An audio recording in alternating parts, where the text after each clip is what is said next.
बिना सूचना train cancel करना आपत्तिजनक, सांसद कोरबा। केंद्रीय रेल मंत्री से मिलकर सांसद जताएंगी आपत्ति। तानाखार कटघोरा कोरबा दौरे पर पहुंची कोरबा सांसद ज्योत्सना महंत ने कहा, नमस्कार, मैं हूं डॉक्टर निर्मला शर्मा और आप देख रहे हैं सजग निगाहें चैनल। कोरबा लोकसभा क्षेत्र की सांसद ज्योत्सना चरणदास महंत ने रेलवे द्वारा एक साथ बिना किसी सूचना के 10-12 ट्रेनों का परिचालन कैंसिल कर देने पर गहरी नाराजगी और आपत्ति दर्ज कराई है। उन्होंने कहा है कि जिस तरह से रेलवे द्वारा ट्रेनों को बिना किसी पूर्व सूचना के एकाएक कैंसिल कर दिया जाता है, उससे यात्रियों को काफ़ी परेशानी होती है। वे अपने गंतव्य के लिए टिकट कटा लेते हैं और फिर पता चलता है कि ट्रेन कैंसिल हो गई है। बिना सूचना के किसी भी ट्रेन को कैंसिल कर देना आपत्तिजनक है और वे इस विषय में रेल मंत्री से मिलकर अपनी आपत्ति दर्ज कराएंगी कि इस तरह से नहीं होना चाहिए। सांसद श्रीमती ज्योत्सना महंत ने यह भी कहा है कि रेल संघर्ष समिति के संघर्षों और रेलवे सलाहकार सदस्यों एवं मेरे द्वारा किए गए लगातार पत्र व्यवहार के कारण आखिरकार छत्तीसगढ़ एक्सप्रेस कोरबा तक शुरू करने का निर्णय लिया गया है। यह एक्सप्रेस कोरबा तक जल्द प्रारंभ होनी चाहिए ताकि कोरबा वासियों को इसका लाभ मिले। कोरबा रायगढ़ के मध्य चलने वाली ट्रेन जल्द प्रारंभ होने से लाभ मिलेगा। कोरबा बीकानेर के मध्य ट्रेन के बारे में मैंने वहां के सांसदों से मिलकर चर्चा की, रेल मंत्री को आवेदन भी दिया है। उम्मीद है कि जल्द ही यह आग्रह मान लिया जाएगा।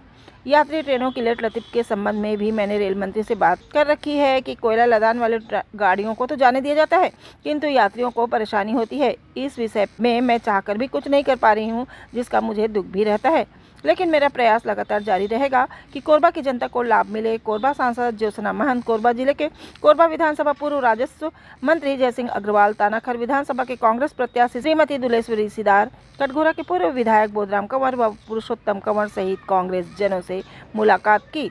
जय हिंद, वंदे मातरम। बिना सूचना के किसी भी ट्रेन का कैंसिल कर देना और वो भी 10-10, 12-12 ट्रेन का, तो इससे यात्रियों को बहुत ही तकलीफ भी होती है और समझ नहीं आता कि वो कहाँ जाएं। तो ये नहीं होना चाहिए और इसके लिए मैंने भी कई बार मंत्री जी से कि भाई आप इस तरह से ना हो कि हमारे यात्रियों को या तो पहले ही बता दिया जाए कि भाई वो जब ट्रेन का टिकट वो लोग ले चुके होते हैं और फिर ट्रेन कैंसिल होती है, तो ये बहुत आपत्तिजनक है। मैं इसका विरोध करती हूँ और फिर बोलूँगी जा करके कि इस तरह से नहीं होना चाहिए।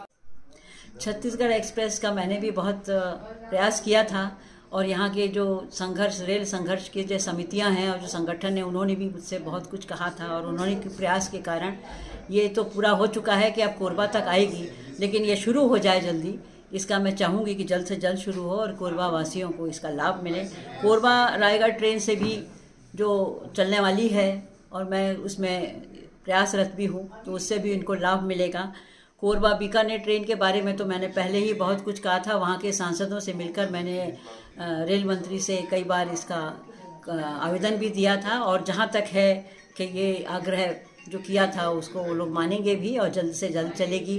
जो यात्री ट्रेन की जो लेट लतीफ़ी है उसके बारे में मैं कई बार मंत्री से भी कह चुकी हूँ और कि लदान को तो जाने दिया जाता है जिसमें लाभ हो रहा है, लेकिन हमारे यात्रियों को परेशानी दी जाती है। इसका मुझे बहुत दुख भी रहता है कि मैं इसको चाहकर भी नहीं करवा पा रही हूँ। उसमें भी अभी भी मैं प्रयासरत रहूँगी ताकि कोरबा की जनता को लाभ मिल सके।